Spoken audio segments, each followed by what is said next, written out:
Hello there. What's going on, everybody? Today we're talking Gungans, Geonosians, and more. We're talking about subfactions in Star Wars Legion. It's not just the potential theory anymore. It's got a little more possibility to it. So we're going to talk about this. I do want to remind you guys there is still time left to enter the latest giveaway for a $25 Amazon gift card. All you have to do is be a subscriber and leave a comment on this or one of my videos. It's as simple as that. And then you're automatically entered to win.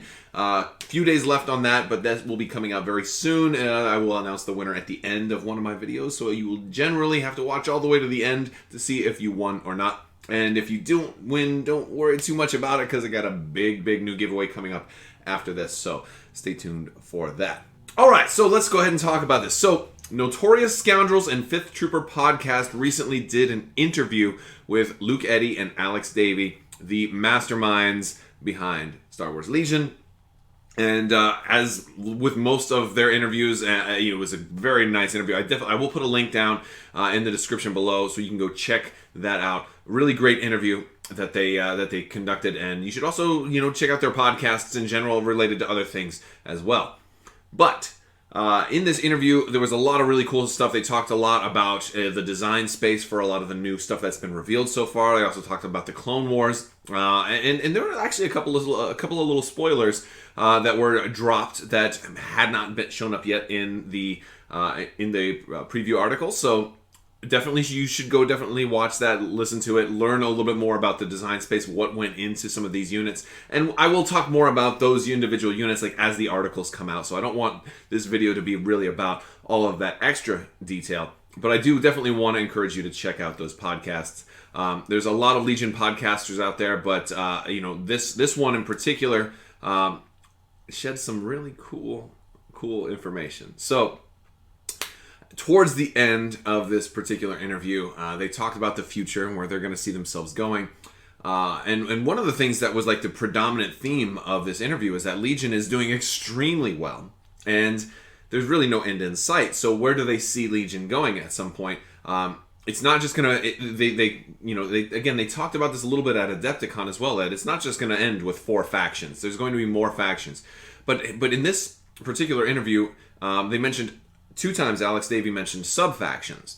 First he said subfactions, and then later on he talked about specifics, and he mentioned Gungans and even Geonosians, and he even touched on subfactions for others, like maybe Imperial subfactions as well. But again, he's just kind of spitballing here. But at the same time, this is where their design space is at, so this is probably something that we will see. I don't think we'll see it soon. I think, before you get into doing sub-factions, you have to have the primary, the parent faction, very well kind of filled out, have some depth and throughout that entire faction. And I feel like the Rebels and the Empire are approaching that point where we could now look at sub-factions for Rebels and Empire. Now, what could those be? We'll talk about that a little bit more, but I want to talk about Gungans first because I have long wanted Gungan armies in Star Wars Legion, and I feel like now there's a light at the end of the tunnel. Doesn't mean we're going to get them this year. Doesn't mean we'll get them next year. But maybe next year. Maybe not, or maybe the year after that. I think there's definitely some possibility there. I love the idea of a Gungan army. And so, first off, let's talk about how subfactions might work. Obviously, these are all just guesses. And so that's one of the things I would love for you to leave a comment down in the description below. And let's start this discussion. Let's start the discussion of how we think subfactions might work. They may not have even designed subfactions yet. So maybe there's, maybe the future is unwritten at this point, exactly how subfactions will interact. My guess, I'll throw out a couple of ideas for you guys to get the conversation started, because I like to think that subfactions would be completely within the one faction. But perhaps subfactions could have a miniature rules primer for each subfaction. If you're running Gungans as your subfaction, you're going to have this extra rule. Maybe it's got its pros and cons. I imagine there's going to have to be some reason, to distinguish this subfaction from the parent faction. Now, there may be rules that go along with it. There may not be. It may be simply that if you're running the subfaction, you have a certain percentage of your army must be this subfaction. So I couldn't just run Gungans without having a certain amount of Gungans. Like maybe I would have to have at least 3 Gungan units, or maybe 50% of my army must be Gungans, or maybe going with Gungans, for example. Maybe if Gungans is the theme, maybe I'll have to run a Gungan commander, and if I'm running a Gungan commander, maybe at least 3 of my units will have to be Gungan, or something like maybe my 3 core, like similar to how like list building works there. They may have different list building criteria, considering that in theory, not all, as far as design space goes, not every potential faction or subfaction would have the same rules for list building. I think likely in Legion we'll probably see at least the 3 core.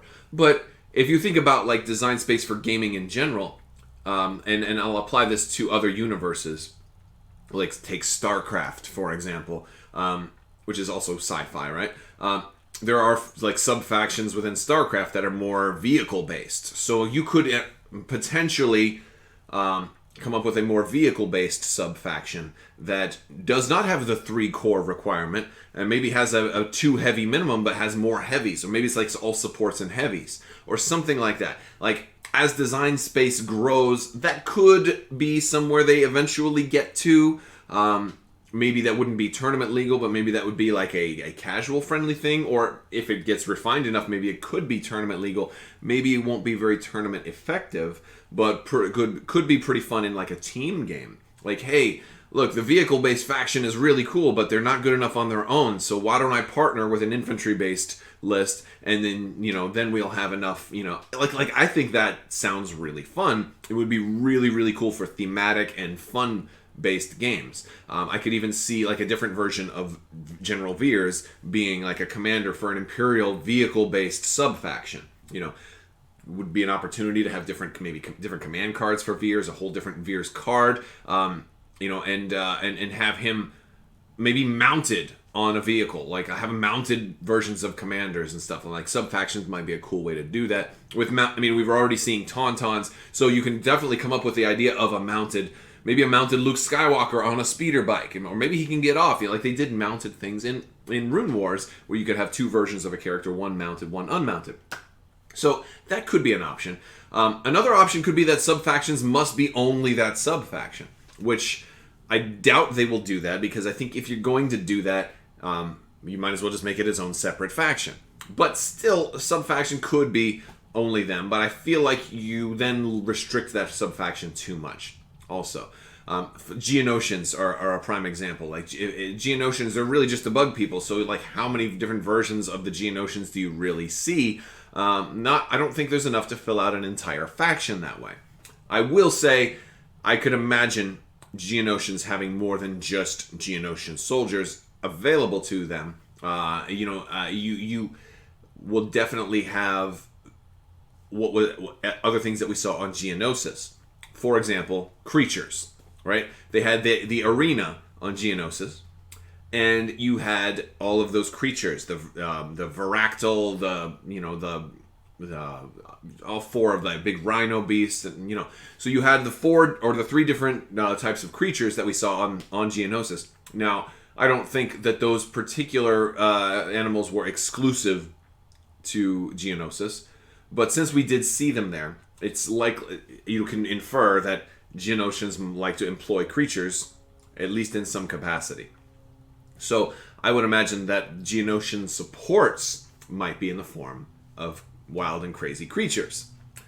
That being said, that may not be the case at all. But if that does happen, that certainly opens the way for Rancors, which makes me very, very excited. So we talked a little bit about Geonosians. Let's talk about Gungans, because Gungans are fun to talk about. That's like the one I'm looking forward to most.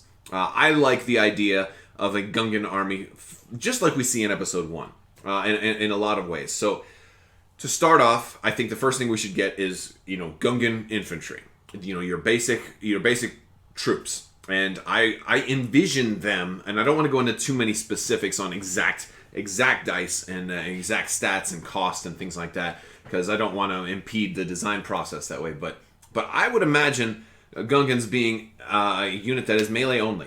A core unit that does not have a ranged weapon. Instead, they have a shield. So I'm probably a red defense dice. So a very good defense. Maybe more than 1 health, maybe just 1 health. If they're a core unit, I would say just give them 1 health.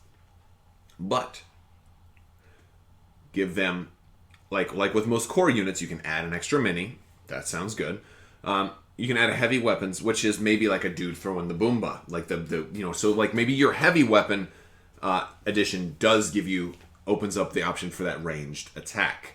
And you could also have another melee option too, like maybe a guy with a spear or something like that. So you can have a melee heavy weapon also. But I like the idea of a boomba thrower with like, a satchel. He's throwing the boomba, like Jar Jar like throws the boomba, right? So so you have your boomba slinger as a heavy weapon option, and maybe he gets like 3 dice for the boomba, and it's got some kind of like maybe ionizing keyword, something like that.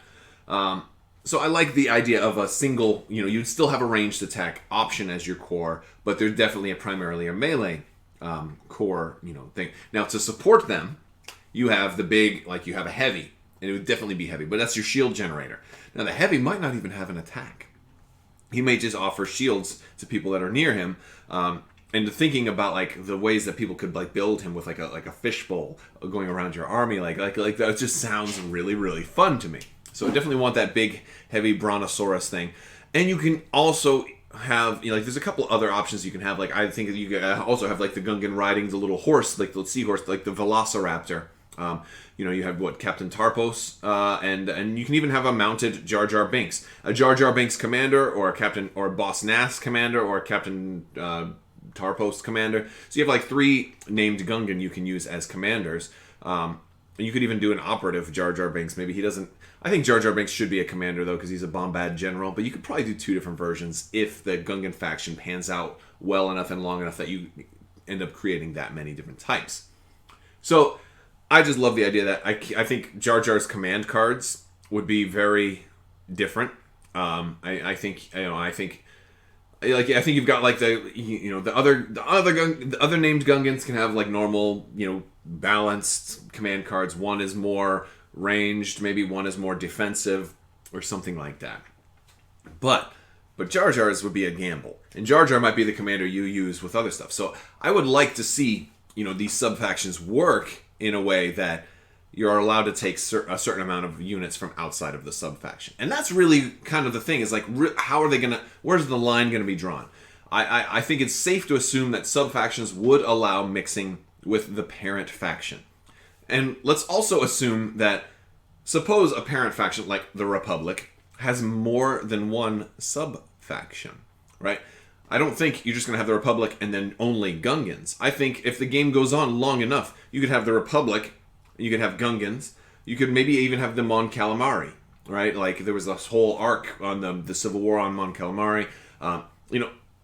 For example, you might have the Naboo Defense Force. You might have Naboo Royal Guards. Like, I don't think there's enough there to really do a sub-faction, because they were really just a police force that couldn't fight a war. So I think they'll just be a Republic unit, maybe a special forces, because they weren't really a core. They were like elite guys. There was only a few of them, and girls. Like the handmaidens were tough also. But like Naboo might actually be a relatively poor example. But my point is, you've got all these other different worlds, especially that we saw in the Clone Wars, that have their own forces that are fighting and defending. You could have other sub-factions. And would the other sub-factions be able to mix? So let's just say, for the sake, let's say we had Mon Calamari as a sub-faction.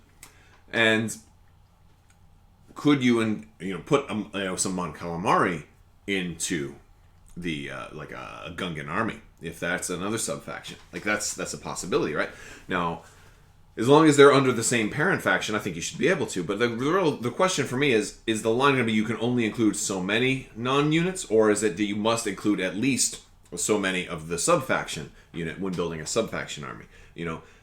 I would like to think that I'd be able to include a couple of Jedi. Like, I would love to have a Qui-Gon Jinn and maybe an Obi-Wan Kenobi, also on that battlefield with my Gungan army, fighting against, maybe droids and Darth Maul. Or against Geonosians. But I really want to be, we don't even know if they're doing a Qui-Gon Jinn or a Darth Maul, but of course if they're considering sub-factions at this point, I think it's safe to say that if Legion goes long enough, every Jedi you've ever wanted to see, every person that you've ever seen hold a lightsaber, probably going to show up in this game at some point. the more obscure, the more distant, perhaps. But like I think major players like Darth Maul are inevitable, and so like that really excites me, especially thinking about how they're going to do his pose and his sculpt. Like I could see us getting like an old man Maul at some point, but I want Darth Maul, Episode 1, Darth Maul doing like jumping up in the air with that double bladed saber, like in a freaking crazy pose. That's fighting against my Gungan army. That's But now let's talk about subfactions for the new stuff, or the more newer than Clone Wars. So Galactic Civil War, Rebels and Empire. I feel like Empire, on the surface, it seems harder to come up with a subfaction for the Empire. I think there's a couple of options, though. I think you could potentially go with a few different routes if you're just going off of things that we know right now. One of those ideals is maybe like an ISB subfaction. I think you could probably go for like the ISB, but I feel like that might be a little too restrictive. You could probably put Wolf Yularen out there, but I think of like the ISB more as like individual agents rather than an army, so I don't feel like that would work too well. I feel like you could potentially go like vehicle heavy like I was talking about before, but that really just feels like the Empire. I don't know if that feels like a subfaction. I feel like a subfaction needs to be almost its own separate army, so how do you do a separate army that's also the Empire? Well, maybe The Mandalorian has kind of opened that up for us a little bit with what we've seen from, what little amount of footage we've seen. But basically, the Empire still exists as like potential fringe groups. I think it's going to be. I think we're going to see a lot of that. I think we're going to see the Empire as these like fringe groups after the fall of the Emperor, 5 years after Return of the Jedi. You're going to run across all these different like rogue groups of former Imperials that are still clinging to the ideals that they used to have, and see how they have warped.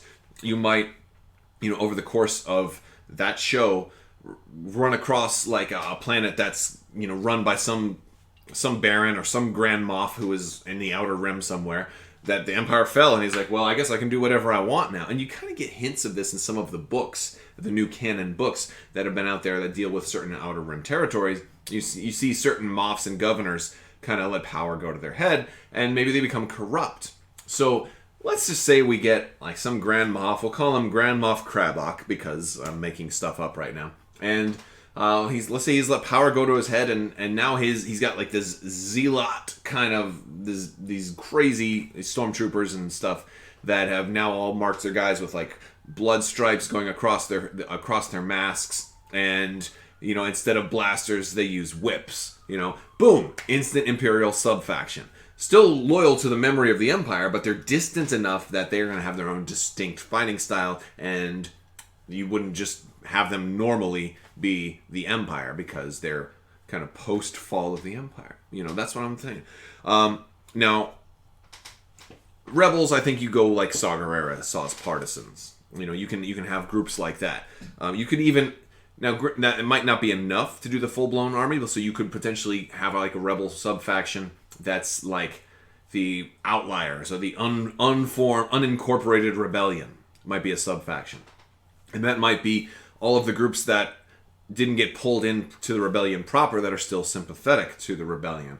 Enfys Nest and her Marauders is a great option for something like that. Saw Gerrera and the Partisans is another option. And I'm sure we will eventually see more of this. From the Mandalorians is another great idea for a subfaction. But the thing is, they may be their own full-fledged faction, depending on what we're able to see. Because what we've seen so far with the Clone Wars, Mandalore used to be a full-blown faction. But but you have Death Watch within Mandalorian. Like, you might have Mandalore as a faction and have Death Watch as a sub-faction. You might also have like different houses as sub-factions, like we've seen in Star Wars Rebels. There's a lot of civil war, there's infighting. You might see 2 different Mandalorian factions, one for, or maybe 4. Maybe you might find them fighting for every side, because we've seen Mandalorians fighting for every side so far. We've seen them fighting for the Rebels with Sabine and all the people that joined her in Star Wars Rebels. You've seen them fighting for the Emperor or for the Empire, and also in Star Wars Rebels. That was like the two sides we've seen there. But also you've seen the same thing, in the Clone Wars, where Satine, was allied with, the good guys. Her and Obi-Wan were like, we're for the Republic, and then you've got Death Watch, and then Maul, who comes in eventually, and therefore, well, I guess they're kind of their own side, but there's definitely the bad guys there, so I could argue more aligned with the Separatists, although maybe not. But my point is, you've seen Mandalore all over the place. So how do you really, that's going to be a really interesting question, is where do you put Mandalore in all of this mess? There's just so much stuff to talk about. I could probably make a dozen videos talking about these sub-factions. Each one could just get its own video. I'm gonna wrap this up though, because it's all speculation at this point. But we do have at least the proof that they're thinking and looking into sub-factions, including Geonosians and the really, really cool Darth Jar Jar. And this is the Mel Miniatures Jar Jar, so I painted him up a little bit. Darth Jar Jar. I would love to see this be a thing. I don't think it really will, or maybe we'll get an army of clone nunchuck wielding Crabboks. What do you think? I'm working on my whole unit here. So, oh my gosh, we have a broken. Oh no, this one broke. Look, it's hanging there. It's not supposed to move. Although it is kind of cool that it moves. Things break. And if I didn't break something on a video, it wouldn't be... I guess it's a day that ends in Y. I guess it's time for me to break something on a video.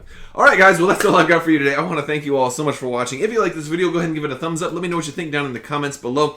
Please leave a comment. Enter to win that giveaway. Stay tuned. Watch to the end. Check out Crabbok.com. You can hop in my Discord. We can chat it up there. And definitely check out Notorious Scoundrels and Fifth Trooper podcasts. I'll put links, both of them, in the description below. I want to thank you so much for watching. And as always, have a great day.